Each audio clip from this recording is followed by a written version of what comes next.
I would drop warning, and it would go dun dun dun dun dun dun dun dun dun dun, boom, and he would come out, throw your motherfucking hand, and then the whole crew would come out, and it would just be pandemonium. Everybody just stand up, and it would just be like constant, like just energy. And to me, that was incredible. You know, it was just so much fun.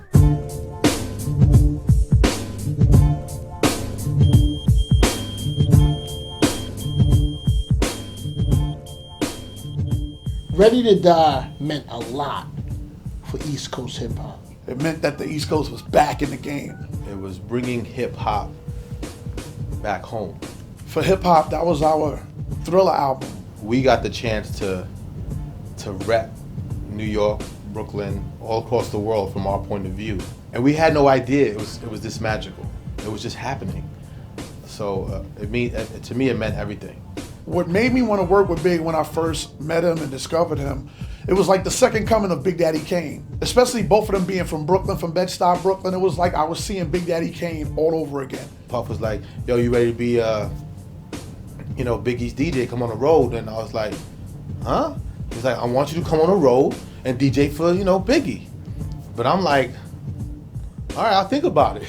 So this is the crazy part. Now, every time I tell the story, people are like, "Yo, you're crazy. You're telling Biggie like you think about it." At that time, he was still a young rapper in the game.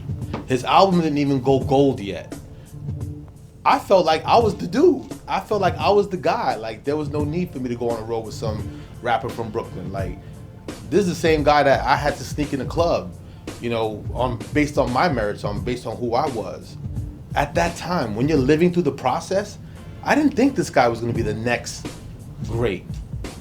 So I put a little pause on it, and then Puff was like, "What you mean?" And then by the end of the night, I gave him my decision, or maybe the next day or something like that. And I told him I'll go on the road with him, and it's been history ever since, baby. The Brooklyn way. Notorious B.I.G., the greatest to ever live. Everybody knows it. Let me just address that first as I go into this. And that's not because he's not here, it's because he just was. Me, every time I was in the studio with him for my mixtapes, I never seen him write. He would sit there and he would bounce. He would barely mumble to me. That's what I saw. Then when he went in the booth, he would do a couple bars, then tell you to take it back. And then he may not ever say that rhyme again or a piece of it. It was always changed when you punched him in again. So that means like every 4-6, he'll make a mistake or he'll change his mind. By the time he got to the end of the 16, it was something else. Incredible. So I remember very distinctly when Ready to Die came out, and I was an intern at the Source magazine, and I was assigned to review Ready to Die. But while obviously that was one of the biggest honors and thrills of my life, it is also my deepest personal regret, because we gave Ready to Die 4.5 mics, which sounds great, I'm sure, but looking back at all that time, there's nothing in this universe that you can do to convince me that Ready to Die is not a classic album. Time reveals the truth. I think that it's Biggie's debut album fulfilled that and more, and proved to all of us that it will endure forever as a classic album. But I do wish that Biggie and Ready to Die had gotten 5 mics.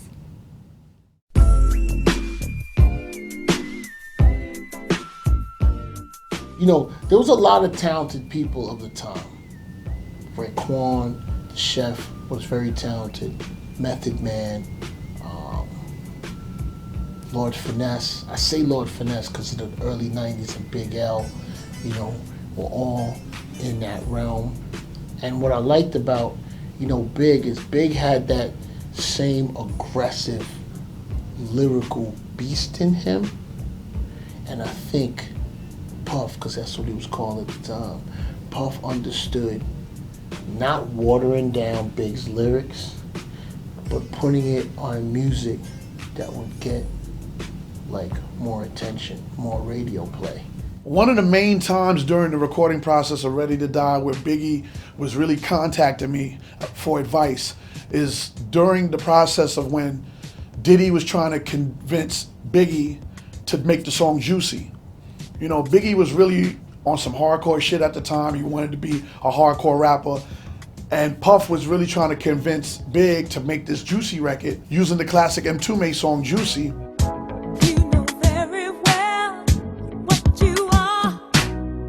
But Big would keep calling me and be like, yo, man, yo, Duke want me to do some whack-ass beat, man, you know. Yeah. But I was like really on Big to listen to what Puff had to say, because at the time, Puff was very credible, working with artists like Mary J. Blige and Jodeci and so on and so forth. So what Big thought he was gonna get from me, he didn't get. I guess Big thought by calling me and getting my advice, he probably thought I was gonna go against Puff, but I actually didn't. I was telling Big he needs to listen to Puff and just trust in his judgment. And the rest is history, because Juicy, Big Papa, One More Chance, all of those songs came from classic 80s songs, and that's what made Big what he is today.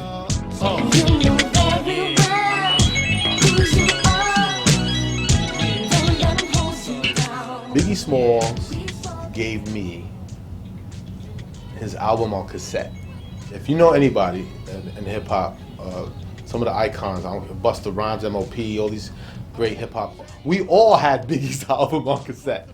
Why? Because Biggie Smalls was making copies of his album and just literally giving them out. That weekend, I had a chance to fill in for DJ Red Alert on Kiss FM.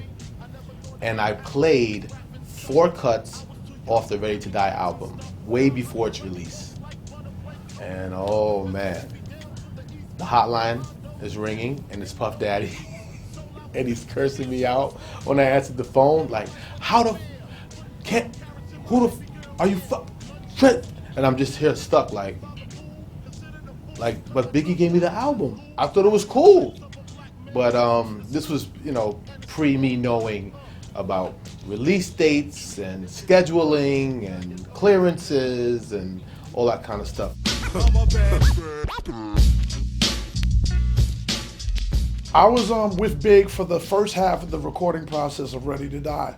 A lot of people don't know that Biggie was originally signed to Uptown Records. When I made the deal with Puff Daddy or Diddy or Sean Combs, he was the A&R of Uptown Records, and Biggie's deal was through Uptown Records with Andre Harrell at the time. If you really listen to the Ready to Die album, you know, some of the songs like Gimme the Loot, Big sounds very young. His voice sounds very young, and you know, because a lot of those songs was recorded, you know, a couple of years before the album was released. And then when Puff got fired from Uptown and got the deal with Arista, at the same time, MCA dropped a lot of artists from their label. And one of the artists that they dropped was Biggie. So that was the perfect alley-oop for Puff to sign Big to Bad Boy being one of the premier artists. And then Puff had to buy the masters from Andre Harrell. So he brought half of the masters from Andre, and then the second half of the Ready to Die album was recorded, such as Juicy, Big Papa, Unbelievable, Who Shot Ya. So if you really listen to those songs, that's the Biggie that we all know and love, the deeper voice, the confidence. But if you listen to songs like Gimme the Loot, he sounds a lot younger. There's all kind of memories when I toured with Biggie. There's some good ones, like I went shopping with Big. Big bought me clothes. He bought me Timbs and jeans and Versace shirts. Like cool stuff, you know, stuff that I would have never either could afford or would even wear. Some of the rougher times, you know, during the whole Pac and Biggie thing, wearing bulletproof vests at concerts, like, who does that? I didn't sign up for this. Having SWAT escort us into certain venues. You know, these were the times, like, it was crazy. Like, I wanted to play music. Where my niggas at? Where my niggas at? Well, let me hear you say ho. Say ho. Say fuck that yard. Say fuck that yard. Say fuck that yard. Now, this is the way I see it. I only put a few albums equal to Big. Slick Rick album, first Nas album, De La Soul album, not many. Oh, Paid in Full Rakim. Anything after that, I have not heard an album match up, you know, to Ready to Die. It's always going to stand out for me as something that was a major part of not just hip hop history, but my personal history and Big's personal history and Puff's personal history, because amongst us three, we went through so much grit and grind to make that album. And to see it still be here 20 years later, it's just like, it's overwhelming, but it deserves it. It was a true masterpiece, and I feel like it was yesterday. That's the crazy part. I feel like it was yesterday. That's how classic and timeless Biggie's music was. One of my favorite lines from the classic Ready to Die album is definitely one of my favorite songs from the album. Friend of Mine in the third verse. Plus your sister look better than you, give head better than you, pussy get wetter than you. That line right there is bananas. Plus your sister look better than you, give head better than you, pussy get better than you. So Peace to Ron G, Brucey B, Kid Capri, Funk Master Flex, Love Bug Starsky. Peace to Ron G, Brucey B, Kid Capri, Funk Master Flex, Love Bug Starsky. Who the fuck is this? Paging me at 5:46 in the morning, crack of dawning. Now I'm yawning, wipe the cold out my eye.